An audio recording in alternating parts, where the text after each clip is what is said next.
가정의 달에 우리 하나님의 크신 은혜와 축복이 성도 여러분의 가정마다 충만하기를 주님의 이름으로 축원합니다. 가정은 행복의 원천입니다. 믿습니까? 독일의 대문호 괴테는 말하기를 왕에서부터 농부에 이르기까지 가정에서 행복을 찾지 못하면 그는 불행한 사람이다. 그렇게 말을 했습니다. 그렇습니다. 가정이 행복하면 그 사람은 행복한 사람이고, 가정이 불행하면 그 사람이 아무리 사회적으로 성공을 하고 물질적인 풍요를 누린다 해도 그는 불행한 사람인 것입니다. 그러므로 여러분들은 어떻게 하든지 가정에서 행복을 찾고, 또 여러분의 가정을 행복한 보금자리로 가꾸어 가시기를 힘쓰는 성도 여러분이 다 되시기를 주의 이름으로 축원합니다. 가정이 행복하려면 가족 구성원, 남편과 아내, 그리고 부모와 자녀가 각각 가정 안에서 자기가 해야 할 도리를 다 해야 합니다. 그 중에도 오늘 우리가 읽은 본문은 부모가 자녀에게 해야 될 본분이 무엇인지를 말씀하고 있는데, 에베소서 6장 4절 우리 방금 읽었지만 우리 다시 한번 큰 목소리로 봉독하겠습니다. 또 아비들아 너희 자녀를 노엽게 하지 말고 오직 주의 교양과 훈계로 양육하라. 한 번 더.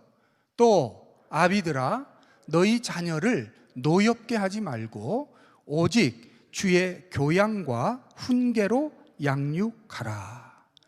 하나님께서 각 가정의 부모들에게 너희 자녀를 노엽게 하지 말고 오직 주의 교양과 훈계로 양육하라. 그렇게 말씀하셨습니다. 여러분, 노엽게 한다는 말이 무슨 뜻일까요? 노엽게 한다, 노하게 한다, 아주 분하게 한다, 화나게 한다, 그런 뜻이겠죠. 한마디로 분노하게 한다, 그런 의미의 말인 것입니다. 분노는 어른들만 합니까? 어른들에게만 분노가 있고 어린 자녀들에게는 분노가 없습니까? 아닙니다. 아이들에게도 분노가 있어요. 아이들에게도 어른들이 느끼는 것과 똑같은 분노의 감정이 있는 것입니다.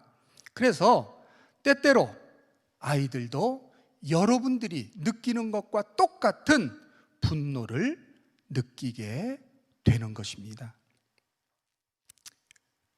아이들은 언제 분노합니까? 부당한 대우, 곧 학대를 당할 때 분노합니다. 부모로부터 심한 폭행을 당했다든지, 신체적인 학대죠.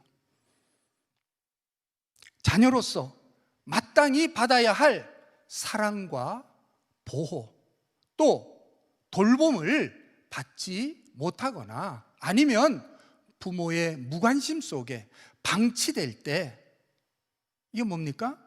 정서적인 학대죠. 그럴 때 자녀들은 분노합니다. 때로는 칭찬과 격려, 인정하는 말이 아닌 비난과 조롱, 무시하는 말, 심지어 공갈이나 협박을 부모로부터 들었을 때 자녀들은 분노하게 되는 것입니다. 언어 폭력이죠. 예전에 부모님들은 왜 그렇게 자녀들에게 모진 말을 많이 했는지 모르겠습니다. 무슨 옌병할 놈이라든지 뭐 빌어먹을 놈이라든지 참 듣기만 해도 소름이 끼치는 그런 저주의 말을 많이 했던 것을 기억합니다. 그러니 자녀들이 잘 될 리가 없겠죠. 그래서 우리나라가 과거에 그토록 못 살았던 것 같아요. 다행히 기독교 복음이 이 땅에 들어와서 부모마다 자기 자녀를 축복하니까 지금은 이처럼 잘 사는 나라가 되어진 줄 믿습니다. 신체적 학대, 정서적 학대, 언어폭력, 이게 다 자녀에 대한 폭력이고 학대입니다. 바로 이런 폭력과 학대를 당할 때 자녀들은 노여워하고 분노하게 된다는 그런 말씀입니다.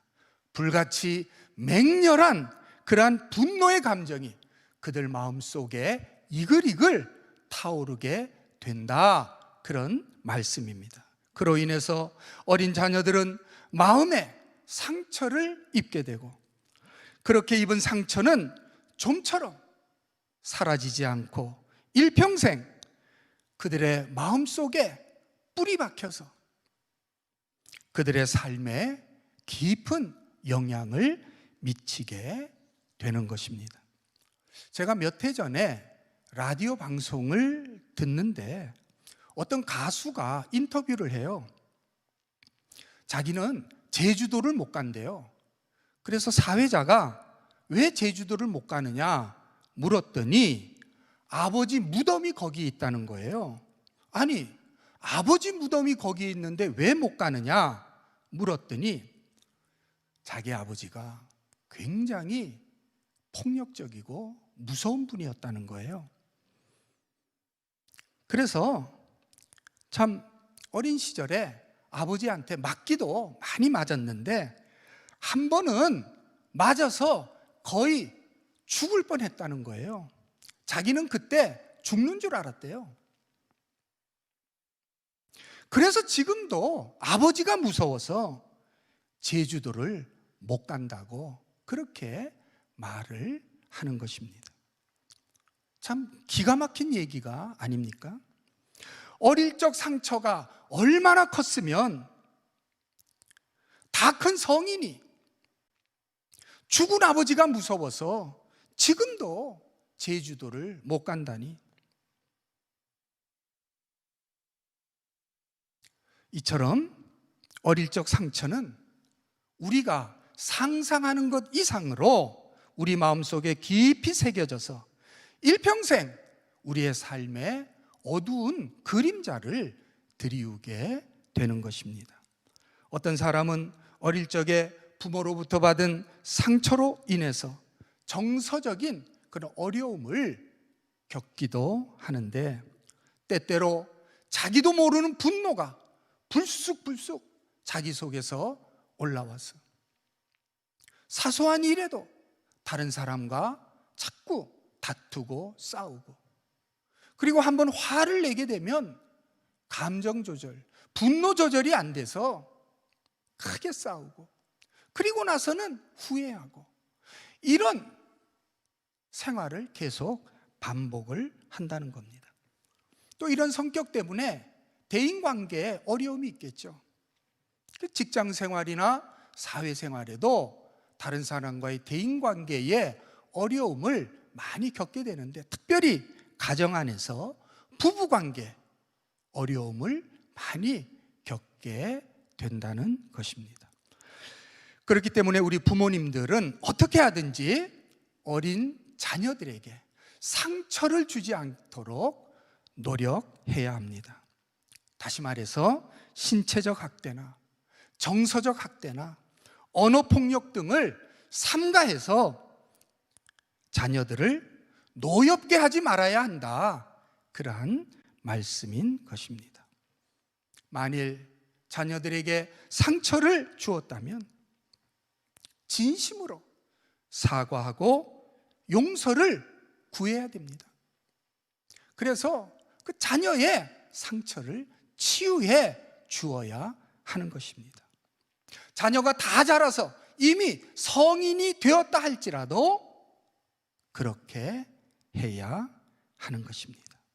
그렇게 해서 자녀의 마음속에 깊이 새겨진 그 상처를 치유해 줘야 하는 것입니다. 바라기는 하나님께서 여러분 가정에 맡겨주신 하나님의 자녀들을 아무쪼록 노엽게 하지 말고 오직 주의 교훈과 훈계로 잘 양육해서 하나님께서 기뻐하시는 사람, 하늘나라의 큰 일꾼으로 세워가시는 성도 여러분이 다 되시기를 주의 이름으로 축원합니다.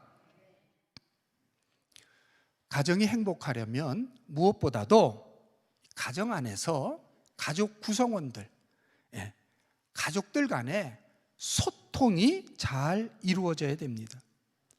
여러분은 부부 간에 또 부모 자식 간에 얼마나 잘 소통하고 있습니까? 소통은요, 인간관계에 매우 중요한 그런 요소입니다. 얼마나 중요하냐? 한마디로 말하면 소통하면 살고 소통하지 못하면 죽는다. 그런 정도로 인간관계에서 소통은 중요합니다. 마치 피가 몸 속에서 잘 돌면 살고 안 돌면 죽는 것처럼, 또 신경이 통하면 살고 안 통하면 몸이 마비되는 것처럼 사람도 다른 사람들과 소통하면 살고 소통하지 못하면 죽게 되는 것입니다. 이것은요, 관계가 가까우면 가까울수록 더 그래요. 여러분, 세상에서 가장 가까운 관계가 누굽니까? 누구예요? 부부죠. 부부. 그 다음에는 부모, 자식 관계입니다. 그렇기 때문에 부부 간에 또 부모, 자식 간에는 반드시 소통이 잘 이루어져야 한다. 그렇게 말씀드릴 수가 있습니다. 만일 여러분들이 가정 안에서 행복하지 못하다, 혹은 나는 불행하다, 그렇게 느끼신다면 그 이유는 아마 여러분이 여러분의 배우자와 잘 소통하지 못하고 여러분의 자녀와 혹은 부모와 잘 소통하지 못하기 때문일 것입니다. 소통이 이처럼 중요한데, 그러면 소통하려면 어떻게 해야 하나? 소통에서 가장 중요한 요소는, 따라합시다, 공감. 그렇습니다. 공감입니다. 공감이 소통에서 가장 중요한 요소입니다. 공감하면 소통되고 공감하지 않으면 소통되지 못하는 것입니다. 공감은 사람과 사람 사이에 가로막힌 담을 허는 그런 요소요, 굳게 닫힌 마음문을 여는 열쇠와 같은 것입니다. 그렇다면 소통이, 공감이 무엇인가? 공감이 무엇인가? 공감은요, 한마디로 말하면 상대방의 감정을 내가 받아주는 것입니다. 뭘 받아주는 거라고요? 상대방의 뭐요? 감정. 기쁘고 슬프고 즐겁고 괴롭고 좋고 싫고 이런 감정들을 이해하고 인정하며 받아주는 것, 수용해주는 것, 그것이 바로 공감이라는 말씀입니다. 바로 여러분의 남편이나 아내 혹은 부모나 자녀들의 감정을 이해하고 받아주는 그것이 바로 공감이다, 그러한 말씀입니다. 공감을 한다고요, 상대방의 생각까지 다 수용해 주는 것은 아닙니다. 우리가 흔히 공감을 잘 못하는 이유는, 공감을 하면 그것이 상대방의 생각이나 뜻이나 혹은 주장까지 다 인정하고 옳다고 인정하고 받아주는 것이 될까 봐 그래서 공감을 잘 못하는 거죠. 그런데 공감은 그런 것이 아니고 상대방의 감정을 내가 수용해 주는 것입니다. 화가 난다니까, 괴롭다니까, 속이 상한다니까, 슬프다니까 그 감정을 받아주는 것, 이것이 바로 공감이다, 그러한 말씀입니다. 그럼 왜 공감을 해 주어야 하는가? 여러분, 왜 공감을 해 주어야 할까요? 그것은 공감을 해야 마음이 열리기 때문입니다. 뭐가 열려요? 마음이. 공감을 해야 마음이 열리기 때문에 공감을 해야 한다, 그런 말입니다. 공감을 해야 마음이 열리고 마음이 열려야 그때부터 상대방과 정상적인 대화가 가능해지는 것입니다. 한번 따라 합시다. 공감을 해야 마음이 열리고 마음이 열려야 정상적인 대화가 가능하다. 여러분, 화가 머리끝까지 났을 때 정상적인 대화가 가능합니까? 가능하지 않죠. 왜 그럴까요? 사람은요, 감정에 압도되면 이성은 마비가 되기 때문에 그렇습니다. 감정에 압도되면 이성, 우리의 생각은 마비가 되는 거예요. 그래서 사람은 감정이 먼저 처리가 돼야 그 다음에 이성적인 사고, 합리적인 사고가 가능해지는 것입니다. 무슨 말인지 이해가 되시죠? 그래서 먼저 공감을 해 주어야 한다. 공감부터 해 주어야 한다, 그러한 말씀입니다. 반대로 공감해 주지 않으면 어떻게 될까요? 마음문이 닫히고, 마음문이 닫히면 그때는 무슨 얘기를 해도, 천없는 말을 해도 귀에 들어오지를 않는 거예요. 왜?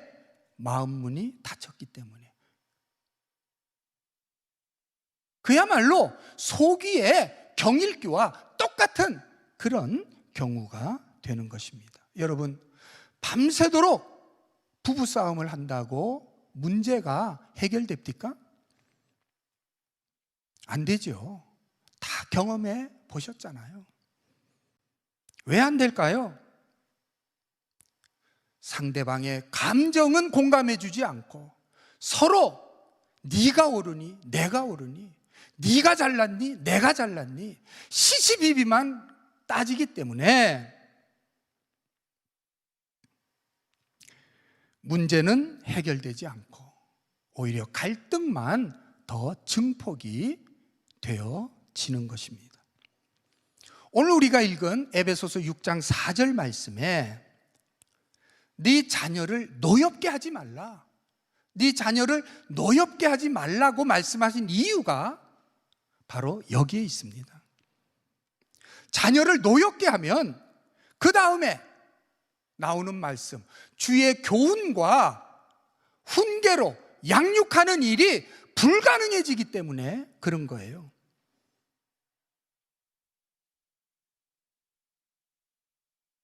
자녀를 노엽게 하면 하나님의 말씀이 먹히질 않습니다. 아무리 좋은 말로 타이르고 또 가르쳐도 마음문이 굳게 닫혀서 그 말씀이 귀에 들어오지를 않는 거예요. 그래서 주의 교훈과 훈계로 양육하라는 말씀 앞에 네 자녀를 노엽게 하지 말라라는 말씀을 먼저 하신 것입니다. 이해가 되시죠? 자, 이제 공감을 왜 해줘야 되는가? 소통을 위해서는 상대방의 감정부터 공감해 주어야 하는 이유가 무엇인지 다 아셨을 줄 믿습니다. 그러면 구체적으로 공감은 어떻게 하는 것인가? 공감의 방법입니다. 부부간에도 마찬가지고 모든 인간관계 다 마찬가지지만 이 시간에는 특별히 이 자녀들을 위주로 해서 말씀을 드립니다. 여러분의 자녀가 무슨 이야기를 할 때 잘 주목해서 듣고 있다가 고개를 끄덕이면서 그렇구나, 그랬구나, 이렇게 하면 되는 거예요.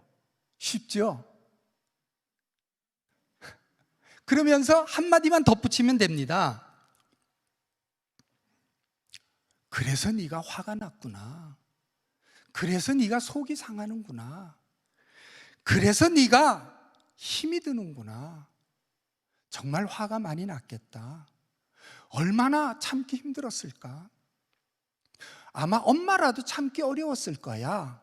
이렇게 얘기해 주면 되는 거예요. 그러면 공감이 끝나는 겁니다. 여러분, 쉽습니까? 어렵습니까? 쉬워요? 어려워요? 쉽죠? 그죠? 자, 저를 따라서 한번 해보겠습니다. 고개를 끄덕이면서, 안 끄덕이는 분, 끄덕이면서, 그렇구나, 그랬구나, 그래서 네가 화가 났구나, 그래서 네가 속상하구나, 화가 날 만도 하네, 얼마나 힘들었을까, 엄마라도 아마 참기 어려웠을 거야. 참 잘하셨습니다. 지금 하시는 거 보니까 아마 집에 가시면 다 잘하실 것 같아요. 저희 자녀들에게. 어떻게 하는지 지금 아셨죠? 이게 방금 말씀드린 게 기본적인 공감 방법입니다. 그러나 꼭 이대로 해야 되는 것은 아니고 그때그때 상황에 맞게 공감해 주시면 됩니다. 자, 제가 예를 하나 들어보겠습니다. 철수가 밖에서 놀고 들어와서 배고파 죽겠어 라고 소리치며 짜증을 낸다. 자, 이런 상황에 어떻게 공감을 해주면 될까? 한번 생각해 보세요. 도대체 네 뱃속에는 거지가 들었니? 조금 전에 밥 먹고 또 배고파? 이러면 되겠어요? 안 되겠어요? 안 되죠. 어떻게 하면 좋을까? 여러분, 각자 마음속으로 한번 생각해 보세요. 우리 철수가 신나게 놀고 들어와서 또 배가 고프구나. 그래서 짜증이 나는구나. 조금만 기다려. 엄마가 맛있는 거 해줄게. 이렇게 말하면 100점짜리 엄마입니다. 여기서 핵심은 뭐냐면 그래서 짜증이 나는구나. 이게 핵심이에요. 이게 공감이에요. 이 부분이. 지금 철수의 감정을 엄마가 지금 반영해 준 겁니다. 읽어준 거죠. 어떻게 여러분들 다 맞추셨어요? 마음속으로 지금 대답을 했는데 거기에 짜증이 나는구나 라는 말이 들어갔습니까? 들어갔으면 다 맞는 거예요. 또 하나 더 해볼게요. 영희가 학교에서 돌아와 인사도 없이 가방을 내던지며 자기 방으로 뛰어 들어간다. 자, 이럴 땐 어떻게 공감을 해줘야 될까요? 저놈의 기집애가 학교 갔다 왔으면 엄마한테 인사부터 해야지. 인사도 안 하고 지방으로 들어가? 이렇게 말하면 소통은 끝나는 거예요. 그럼 어떻게 해야 될까? 이럴 때는요, 엄마가 슬그머니 따라 들어가는 겁니다. 그래서 방문을 요만큼 열고 고개만 삐쭉 내밀고, 우리 영희가 학교에서 속상한 일이 있었나 보네, 어쩌나, 그렇게 한마디만 하고요, 문을 다시 닫고 슬그머니 나오는 거예요. 그러면 30분쯤 지나서 딸이 스스로 문을 열고 나옵니다. 그러면서 이렇게 얘기해요. 엄마, 오늘날 학교에서 속상한 일이 있었어. 오, 그래? 어떤 속상한 일이 있었는데? 친구들이 나만 왕따 시키고 자기들끼리 놀았어. 그랬구나. 정말 속상하겠다. 계속 이렇게 공감해 주는 거예요. 그런데 친구들이 무슨 일로 우리 예쁜 딸을 왕따 시켰을까? 점심시간에 매점에서 빼빼로 한 통을 사왔는데 친구들이 달래는 거 안 주고 나 혼자 다 먹었어. 이렇게 얘기를 한단 말입니다. 그때 그래서 친구들이 우리 딸을 왕따 시켰구나, 그렇게 말하면서 친구들이 많이 먹고 싶었겠다, 이렇게 얘기해 주는 거예요. 그러면 딸이 뭐라고 하느냐, 딸의 입에서 무슨 말이 나오냐 하면, 그렇지 엄마, 이래요. 그때 엄마가 무슨 얘기를 해주느냐 하면, 다음부터는 친구들과 나눠 먹으면 좋을 것 같아, 이렇게 이야기를 해주면 딸이 그 말을 순순히 받아서 알았어, 다음부터는 친구들하고 나눠 먹을게, 그렇게 이야기하고는 언제 그랬냐는 듯이 표정이 갑자기 확 밝아지면서 밖으로 뛰어나가서 노는 거예요. 이게 공감의 힘이에요. 공감을 해주니까 소통이 되고, 소통이 되니까 문제가 저절로 해결이 되는 것입니다. 어떻게 하는지 아셨죠? 우리는 자꾸 자녀들에게 처음부터 뭘 가르치려고 그래요. 가르치려고 그러고, 조언을 해주려고 그러고, 충고하려고 그러고, 해답을 제시하려고 그러고, 그래서 소통이 안 되는 거예요. 아무리 하고 싶은 말이, 해주고 싶은 말이 많아도 뭐부터 해주고? 공감부터 해주고, 그리고 하고 싶은 말, 충고도 좋고 조언도 좋고, 해답도 좋고, 그렇게 해야 되는 거예요. 그래야 대화가 되고 소통이 되는 것이다. 믿으시기를 바랍니다. 이거는 부부간에도 마찬가지예요. 부부간에도 마찬가지고 남들하고도 마찬가지입니다. 꼭 명심하시기 바랍니다. 어떨 때는요, 부모가 자녀의 감정을 읽어줘야 할 때도 있습니다. 자녀들은요, 아직 어려서 자기의 감정이 뭔지 잘 모를 때가 많아요. 그럴 땐 부모님들이 자녀의 감정을 알아채고 그 감정을 읽어줘야 돼요. 우리 딸이 혹은 우리 아들이 지금 마음이 섭섭하구나, 안타깝구나, 조바심이 나는구나, 민망하구나, 난처하구나, 아니면 반대로 자랑스럽구나, 어이구 의기양양하네, 흥미진진한데, 이렇게 자녀가 느끼는 감정에 이렇게 이름을 붙여주는 거예요. 그러면 자녀들이 내가 지금 느끼는 이 기분이 안타까운 거구나, 섭섭한 거구나, 민망한 거구나, 의기양양한 거구나, 이렇게 알게 되는 것입니다. 이렇게 자녀들이 자기의 감정이 무엇인지 알게 되면 자기의 감정을 더 풍부하게 느끼며 즐길 수 있게 되는 것입니다. 요즘 청소년들 보면요, 이 사용하는 감정 단어가 매우 빈약한 것을 볼 수가 있어요.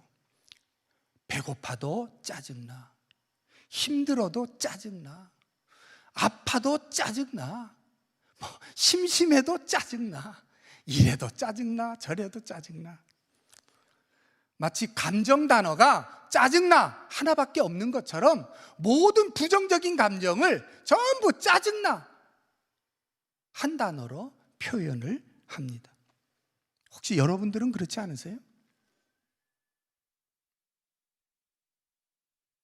그렇기 때문에 이 청소년들이 자기 감정 처리를 잘 못하는 겁니다. 자기 감정이 뭔지 알아야 그 감정을 처리할 수가 있는데 자기 감정이 뭔지를 모르니까 감정 처리를 잘 못하는 거예요. 그래서 엄마 아빠들이 먼저 감정 단어를 많이 알아서 아이들의 감정을 읽어줘야 됩니다. 아이들이 느끼는 그 감정에 이름을 붙여줘야 돼요. 그러면 자녀들이 자기가 지금 느끼는 감정이 어떤 감정인지 잘 알고 자기의 그 부정적인 감정들을 잘 처리할 수 있게 되는 것입니다. 자, 이제 공감이 뭔지 아셨죠? 소통에서 가장 중요한 공감에 대해서 이제 배우셨으니까 마지막으로 이제 소통하는 대화법 우리 한번 실습하면서 정리해 보도록 하겠습니다. 글씨가 보이나요?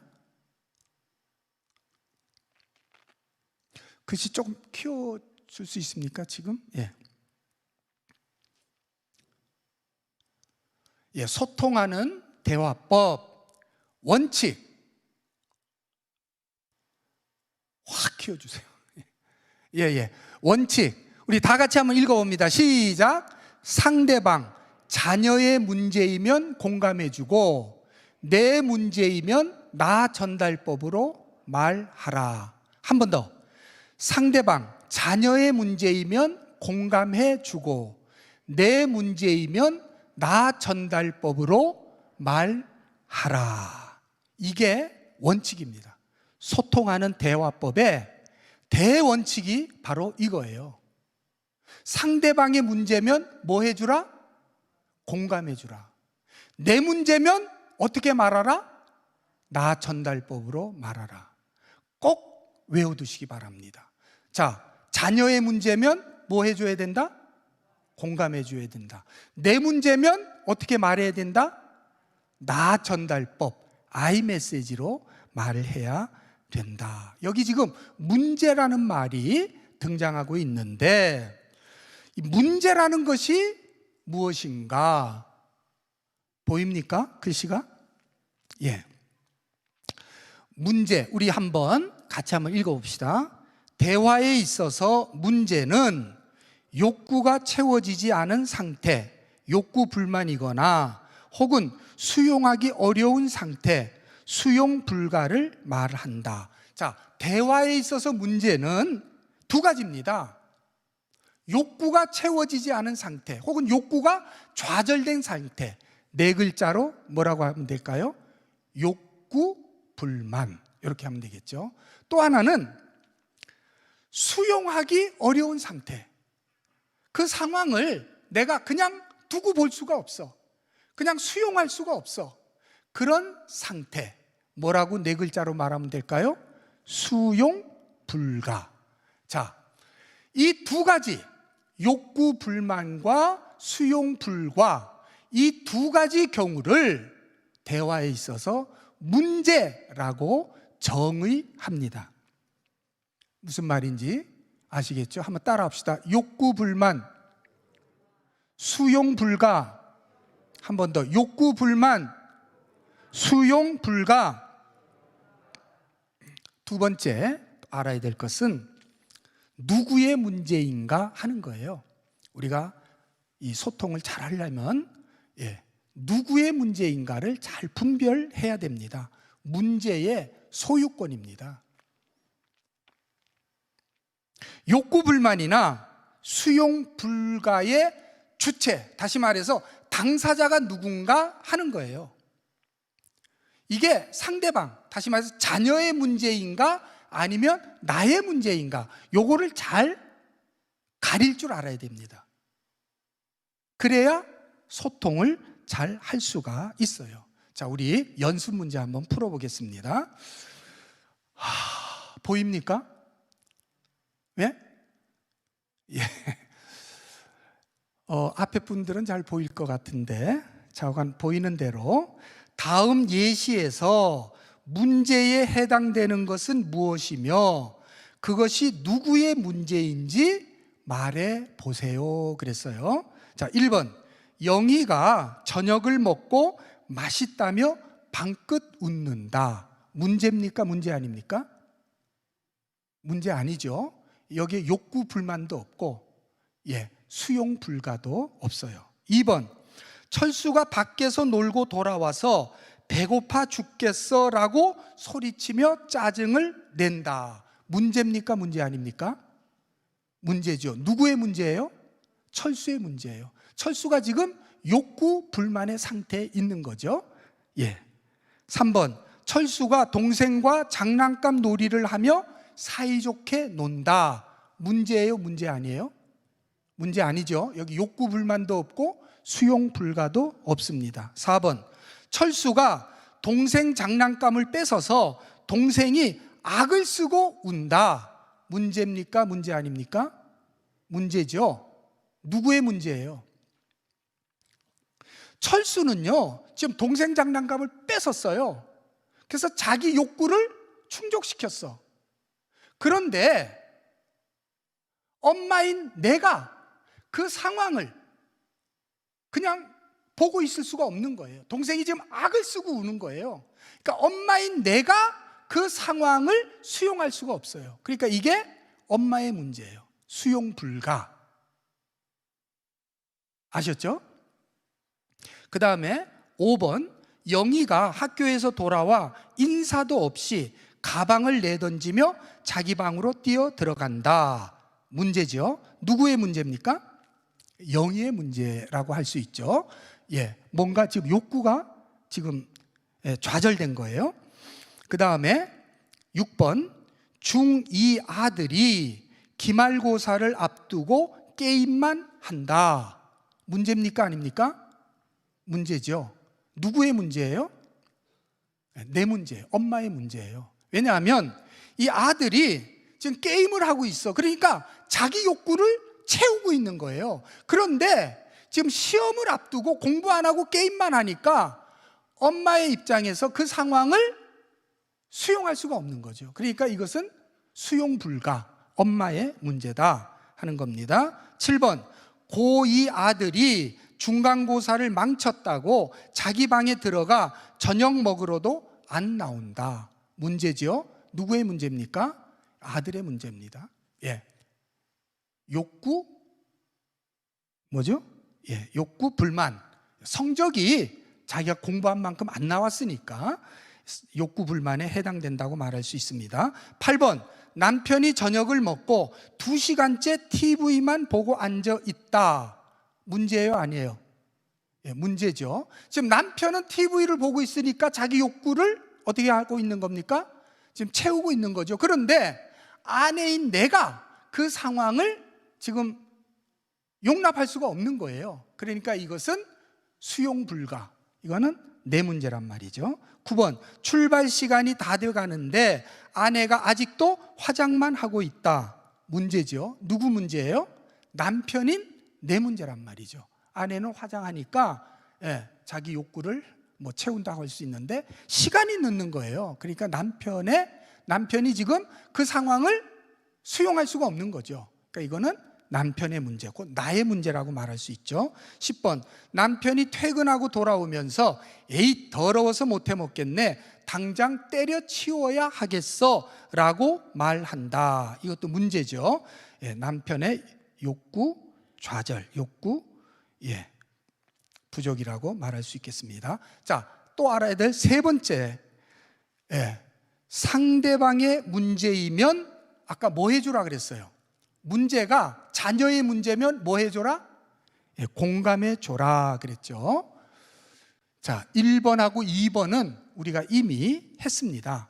자, 3번인데요.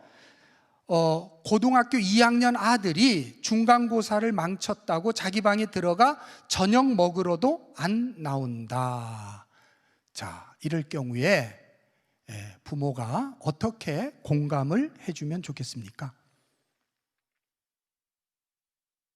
아이고, 우리 아들이 시험을 망쳐서 속이 상하는구나.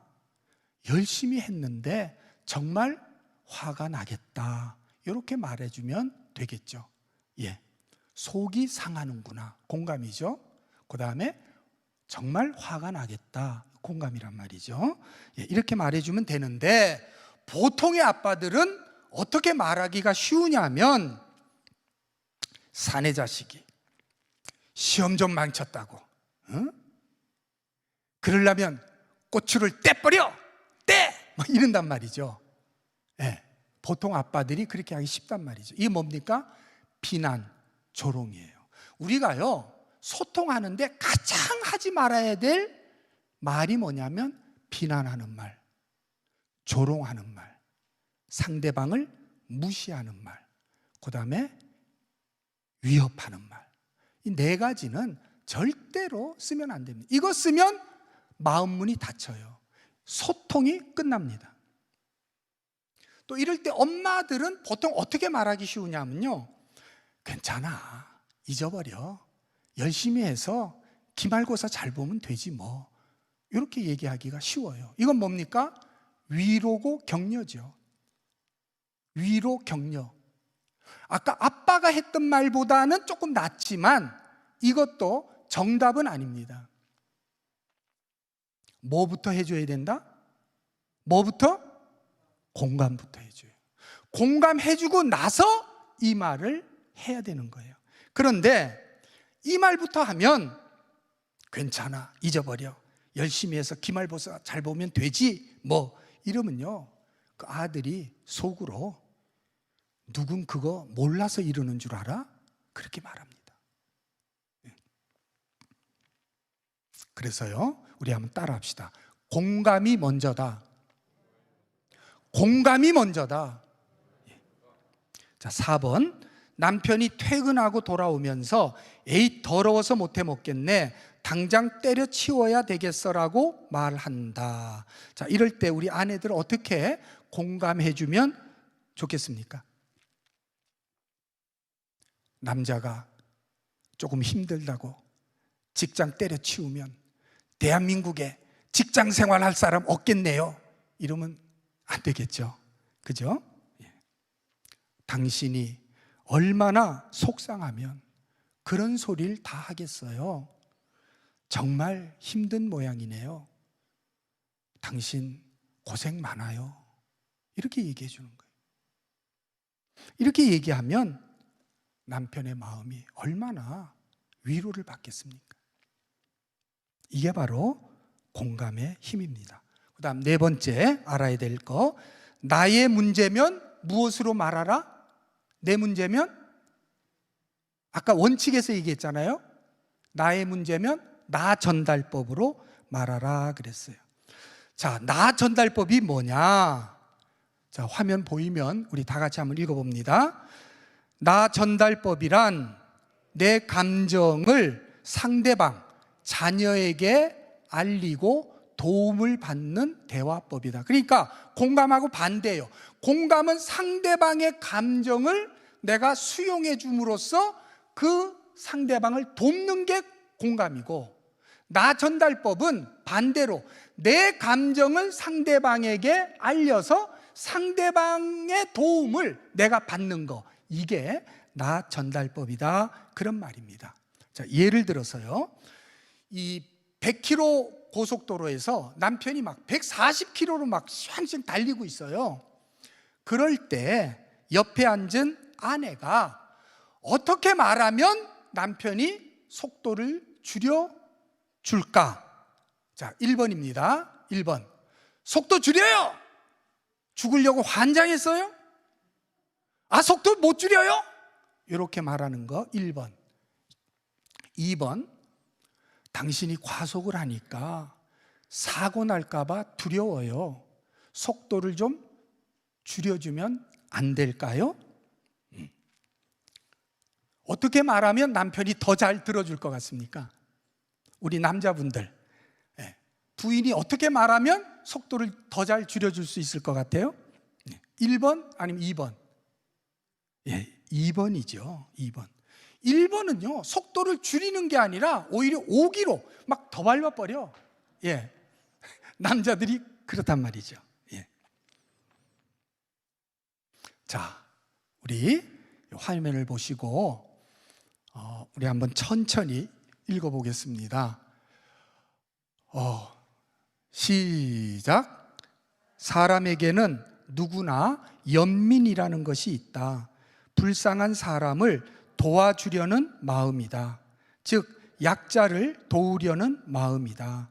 이런 마음이 누구에게나 있는데 특히 남자에게는 기사도 정신이라는 것도 있어서 누가 강제로 뭘 하라 그러면 오히려 반발하고 더 안 하지만 누가 도와달라 그러면 자기를 희생하고서라도 도와주려는 마음이 있다.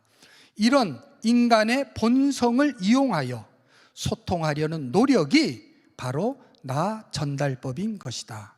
그래서 명령이나 비난하기보다 오히려 내 감정을 상대방에게 알리며 도움을 요청하는 것이다. 이것이 뭐예요? 나 전달법이다. 여러분 한번 비교해 보시면요, 1번, 아까 우리 그 1번 있었죠? 그건 너 전달법이라고 말하는 겁니다. 이거는요 폭력적이에요. 속도 줄여요. 죽으려고 환장했어요. 아주 폭력적이죠. 그러면서도 효과는 적어요. 거기에 비해서 2번 나 전달법은 비폭력적입니다. 그러면서 효과는 더 있어요. 효과적이에요. 그렇기 때문에 우리는 소통을 위해서 할 수만 있으면 나 전달법으로 말하기를 힘써야 한다, 그런 말씀입니다. 그러면 나 전달법은 어떻게 만드나? 만드는 방법이요, 앞에 그 예문을 우리가 참고를 하면 당신이 과속을 하니까, 이게 뭐예요? 사실이죠. 사실. 당신이 과속을 하니까 사고 날까 봐, 이게 뭐예요? 욕구예요. 사고가 안 났으면 좋겠다는 거죠. 안전하게 가고 싶다는 거죠. 사고 날까 봐 욕구. 두려워요. 이게 뭐예요? 감정. 속도를 줄여주면 안 될까요? 부탁. 자, 그래서 이 나전달법은 4가지 요소로 이루어져 있습니다. 사실, 욕구, 감정, 욕구, 부탁. 우리 한번 따라해 봅시다. 사실, 감정, 욕구, 부탁. 이거 외워야 돼요. 한 번 더 시작. 사실, 감정, 욕구, 부탁. 순서는 바꿀 수 있어요. 그리고 생략할 수 있는 것은 생략해도 됩니다. 그런데 가장 중요한 건 뭐냐면 내 감정을 얘기하는 거예요. 핵심이 감정이에요. 내 솔직한 감정을 상대방에게 얘기하는 거, 이게 핵심입니다. 자, 한번 실습해 봅니다. 1번, 철수가 동생 장난감을 뺏어서 동생이 악을 쓰고 운다. 누구 문제예요? 철수 문제예요? 내 문제예요? 내 문제죠. 엄마 문제죠. 자, 사실이 뭡니까? 철수한테 어떻게 얘기해야 되겠어요? 네가 동생 장난감을 뺏어서 동생이 우니까 이게 사실이에요. 그 다음 감정, 엄마 마음이 아프구나. 욕구, 네가 동생과 사이좋게 놀았으면 좋겠는데. 4번, 장난감을 동생한테 돌려주지 않을래? 이렇게 말하는 것이 나전달법입니다. 아시겠죠? 그 다음에 2번, 중2 아들이 기말고사를 앞두고 게임만 한다. 자, 사실은 뭐예요? 사실은 아들한테 뭐라고 말해요? 엄마가 기말고사를 앞두고 게임만 하니까. 두 번째, 감정, 엄마가 걱정이 되는구나. 욕구, 지난번 중간고사보다 성적이 올랐으면 좋겠는데. 부탁, 게임 좀 그만하고 공부하면 안 되겠니? 이렇게 말하면 되는 거예요. 이게 나전달법입니다. 아시겠죠? 그 다음에 3번, 남편이 저녁 먹고 2시간째 TV만 보고 있다. 누구 문제예요? 내 문제죠. 남편 문제가 아니라 지금 아내인 내 문제란 말입니다. 자, 사실을 어떻게 얘기하면 돼요? 당신이 저녁 먹고 2시간째 TV만 보고 있으니까. 이게 사실입니다. 그 다음 감정이 뭐예요? 감정? 속상해요. 혹은 화가 나려고 그래요. 이미 화가 났어도 화났어요 이렇게 말하기보다는 아직 화가 안 난 것처럼 화가 나려고 그래요. 이렇게 부드럽게 얘기하는 거예요. 욕구는 다 아니까 그냥 생략하고요. 부탁, 청소기 좀 돌려주지 않을래요? 이렇게. 아니면 아이들 숙제 좀 봐주지 않을래요? 이렇게 말하는 거예요. 아시겠죠? 그 다음에 마지막 문제입니다. 자, 출발 시간이 다 돼가는데 아내가 아직도 화장만 하고 있다. 사실 어떻게 말하면 될까요? 아내한테 출발 시간이 다 됐는데 당신이 아직 화장만 하고 있으니까. 그 다음 욕구, 늦을까봐. 왜 이게 욕구입니까? 안 늦었으면 좋겠다 그 말이죠. 늦을까봐. 감정, 걱정이 돼요. 부탁, 좀 더 서두르면 안 될까요? 이렇게. 또 우리 집 같은 경우는 화장은 차 타고 가면서 하면 안 될까요? 이렇게. 저희 집 사람은 차 타고 화장을 잘합니다. 자, 주의사항 하나 말씀드립니다.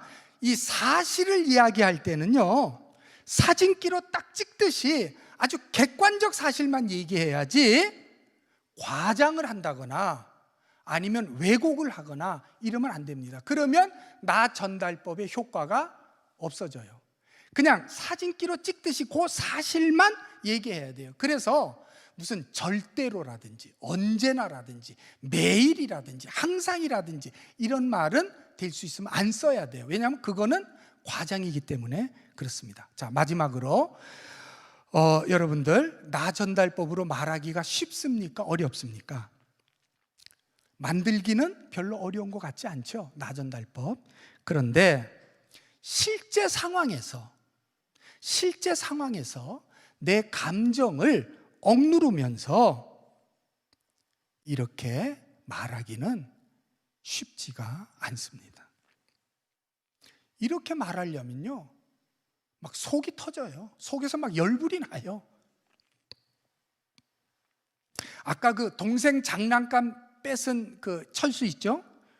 그걸 예로 들면요, 엄마가요, 빨리 장난감 동생 줘. 안 줘? 맞을래? 이러면 빨리 해결이 됩니다. 그렇죠? 그런데 문제는요, 이렇게 해결하면 아이가 문제 행동을 할 때마다 이렇게 해결을 해야 된다는 사실이에요. 소리를 지르고 막 윽박 지르고 때로는 막 협박도 하고 말이죠. 아이들이요, 어릴 때는 그래도 그게 통해요.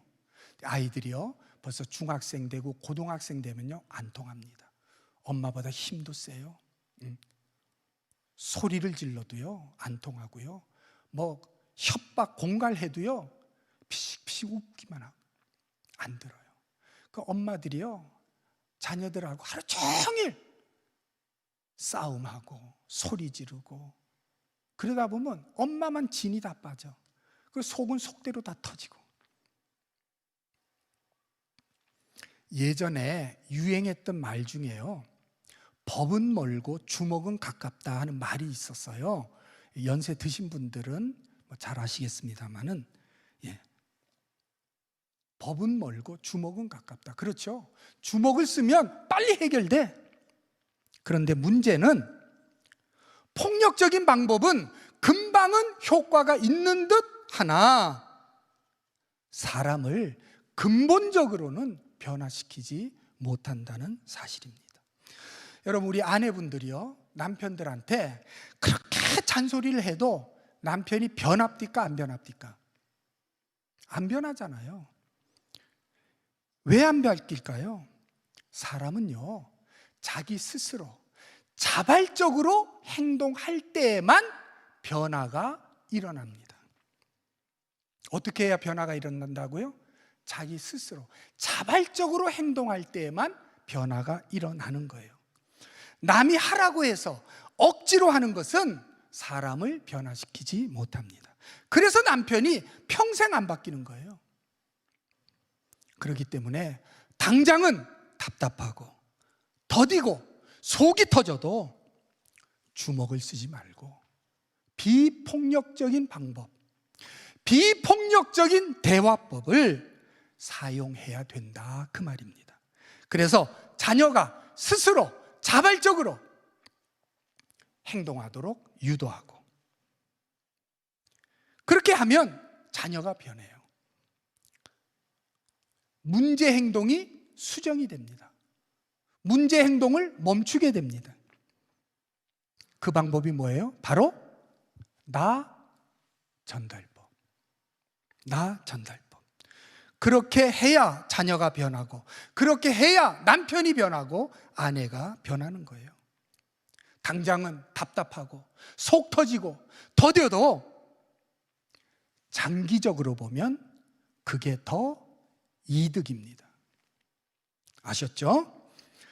자, 비록 법은 멀고 주먹은 가까워도 폭력적인 대화보다 비폭력적인 대화를 해서 머지않아 사람이 변하고 가정이 변하는 행복을 맛보시기를 바랍니다. 오늘 시간이 없어서 막 수박 겉핥기식으로 이렇게 맛보기만 했는데 집에 가셔서요, 여러분들 오늘 공부한 거 열심히 실습해서 부모와 자녀, 남편과 아내, 온 가족이 소통하는 복된 가정 되시기를 바랍니다.